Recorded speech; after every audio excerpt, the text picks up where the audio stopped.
મારા તમામ દર્શકોના હૃદયમાં બિરાજિત એવા ઐશ્વર્ય તત્વને અક્ષય મીઠાણીના હૃદયથી વંદન.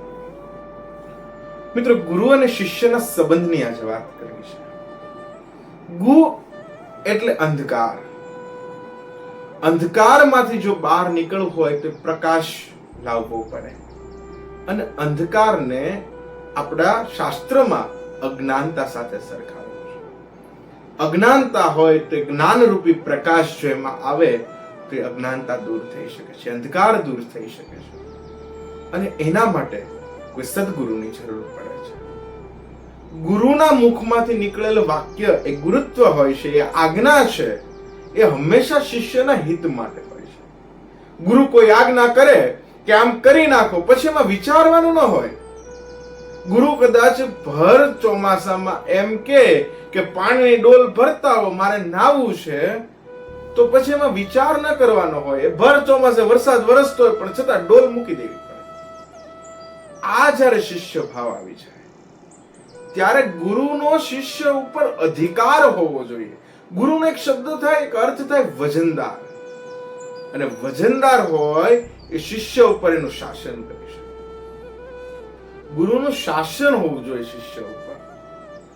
ઘણીવાર અત્યારના સમયની અંદર તકલીફ એ છે કે ગુરુ ને શિષ્ય, જો શિષ્યમાં પાત્રતા ન હોય તો શિષ્યનું ભલું ક્યારેય ન થઈ શકે.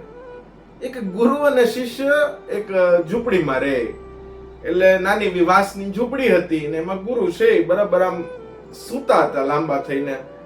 એટલે ગુરુ શિષ્યને કહે છે કે જો તો બાર સેજ વરસાદ આવે છે કે કેમ છે?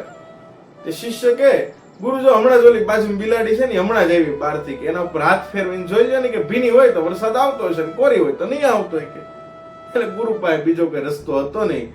ગુરુ છે બિલાડી ઉપર હાથ ફેરવીને જોવે છે ભીની હતી.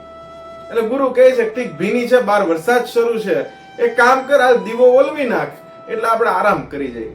કે ગુરુ એમાં દીવો શું ઓલવવાનો હોય, કે આંખ બંધ કરી દો એટલે અંધારું થઈ જશે. એટલે ગુરુ પોતાની આંખ બંધ કરી દે છે. 5 મિનિટ થાય, વરસાદ પવન ખૂબ ફૂંકાતો હતો. એટલે ગુરુને એમ કે વળી કોઈ જનાવર અંદર ન આવે. એટલે ગુરુ શિષ્યને એમ કે એક કામ કર, 2 કામ તો પૈતા, દરવાજો દઈ દે ઝૂંપડીનો એટલે આપણે હુઈ જઈએ.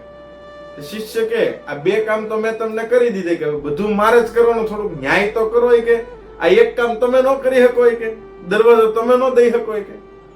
કે ગુરુ હાથે ઉભા થઈને દરવાજો દઈ દે છે. કહેવાનો મારો મતલબ કે ગુરુનો શિષ્ય ઉપર અધિકાર હોવો જોઈએ, એનું શાસન હોવું જોઈએ. ગુરુ શબ્દનો અર્થ થાય વજનદાર સાહેબ. ગુરુ એમ કે આમ કરી નાખો એટલે બીજો શિષ્ય એમાં વિચાર જ ન કરવાનો હોય, કારણ કે એના માટે જે હિતકારી હશે ને એ જ થશે.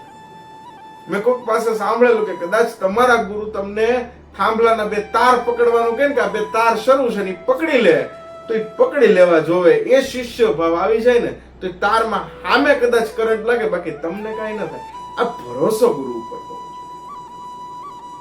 અને ગુરુ ઉપર જ્યારે તમને ભરોસો આવી જાય, કૃષ્ણ વંદે જગત ગુરુ, આખા જગતનો જે ગુરુ છે.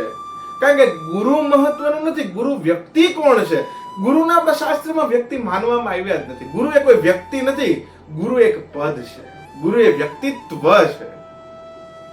અને એટલે જ તો સાહેબ જ્યાં જ્યાં ગુરુ છે ત્યાં તે ગુરુનું દરેક કામ કૃષ્ણ વંદે જગત ગુરુ, કૃષ્ણે આવીને પૂરું કર્યું છે. ગુરુ પદ મોટું છે સાહેબ.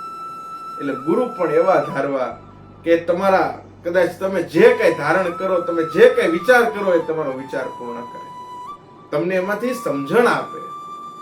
અને ગુરુત્વ છે ને એવું છે, ગુરુ તમને ગમે એવું ન બોલે, તમારા માટે સારું હોય ને એ બોલે. કદાચ 8-10 શેરીમાં છોકરાઓ રમતા હોય અને માં છે એ કઈક ખોટું થતું હોય તો માં છે પોતાના છોકરાને ખીજાશે, પણ એ 8-10 છોકરાઓને નહીં ખીજાય. ગુરુ પણ એવા છે કે ગુરુ તમને ગમે એવું ન બોલે. આપણે ગુરુને જઈને પૂછે કે ગુરુ મારે શેર બજારમાં રોકવા, તો ગુરુ આપણને એમ ન કે આ કરાય, કેમ કે આપણને ગમે છે, પણ એ ગુરુ ન કે. ગુરુ આપણા માટે જે સારું હોય ને એ કે આ કરાય ને આ ન કરાય. એટલે માં છે પોતાના સંતાનને ખીજાય, ગુરુ છે ને એ પોતાના શિષ્યને સલાહ દે કે આમ કરાય, જીવનમાં આમ ન કરાય. એ જો સમજણ આવી જાય પછી આપણે કે ઓલો તો કરે છે, મને હું કામ ના પાડી છે. આ છે તે બીજો વિચાર આવે ને તેથી સમજવું શિષ્ય ભાવમાં કઈક ભૂલ છે. આપણી ગુરુ પ્રત્યેની શ્રદ્ધામાં કંઈક ભૂલ છે. શ્રદ્ધાને દ્રઢ બનાવો, દ્રઢ એને ચરણને કેરો ભરોસો, ગુરુના શરણને, ગુરુની આજ્ઞા ઉપર ભરોસો હોવો જોઈએ. આ ભરોસો કેળવીએ, એ જ વિચાર સાથે અક્ષય મીઠાણીના જય સિયારામ.